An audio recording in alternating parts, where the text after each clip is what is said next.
I've done multiple G-Shock watch review video talking about models that look the same but works differently, and today is an extension to that. We are gonna have a look at a GW-800D, a model, a version, an alternative to the G-800D, a watch that I just reviewed about a month ago.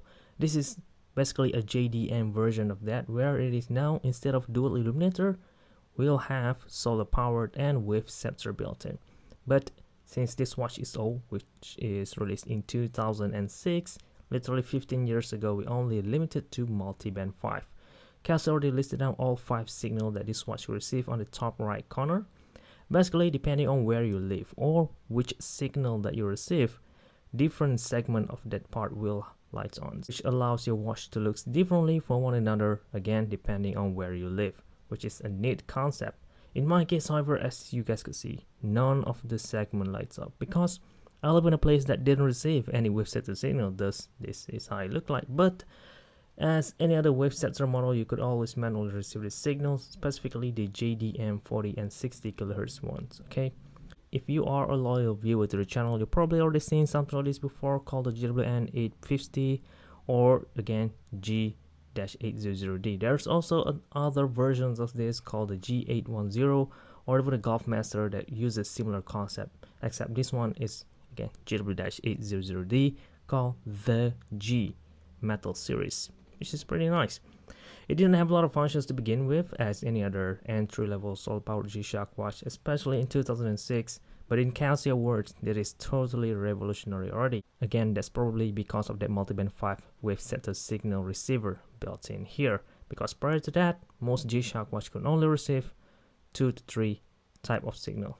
And I bet none of you guys expect to have a cat in the background, right? As any other G-Shock watch on the same top, it works pretty much the same. You'll have date display and time display down here. And since we didn't have a lot of space to work with, you only could swap between one of those, day display or date display. Down at the bottom right corner, you'll have your battery level indicator, and on the side of it is the background feature indicator. Pressing mode button once will brings into the world time mode, where you have access to 48 cities and 29 time zones pre-registered in here without dual time feature. And then you'll have a stopwatch ranging to 1000 hours. Unfortunately, you don't have any timekeeping as you're using these features, but you do have a 5 seconds counting as you are operating this to kickstart whatever activities that you are doing with a precision to 1 over 100 seconds precision. Next will brings us into the countdown timer. You'll have a range to only 60 minutes, which is unfortunate, but on the other side of it, you do have timekeeping as you are using this. Next, alarm, 5 of them. In here, you also have timekeeping, and the first alarm will act as a regular or a snooze feature. Unlike some G-Shock watch where you only lock with snooze, in here you could customize them either regular alarm or snooze, which makes it very nice. 5 alarm with signal. Next, back to home times.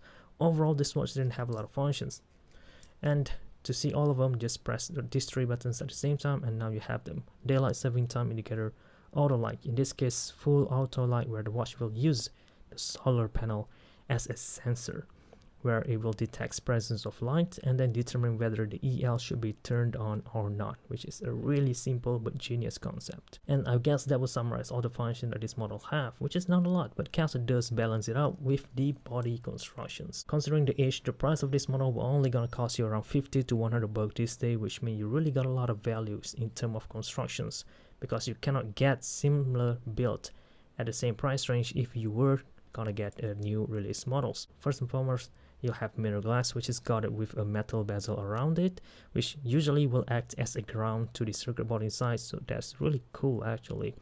Overall, everything is guarded with a resin for the button guard, and all of this part is locked together with this adapter. There are no screws whatsoever, it is just being clipped onto the lug of the watch, and it is locked using a spring bar that's at the same time lock this bracelet in the watch, which is overall just really well thought out, really well integrated to look like a singular piece, even though they uses different materials. The watch bracelet is made out of stainless steel, solid end links, and each of them is locked with a singular spring bar, which makes it so easy to change the strap or adjust the size if you wanted to.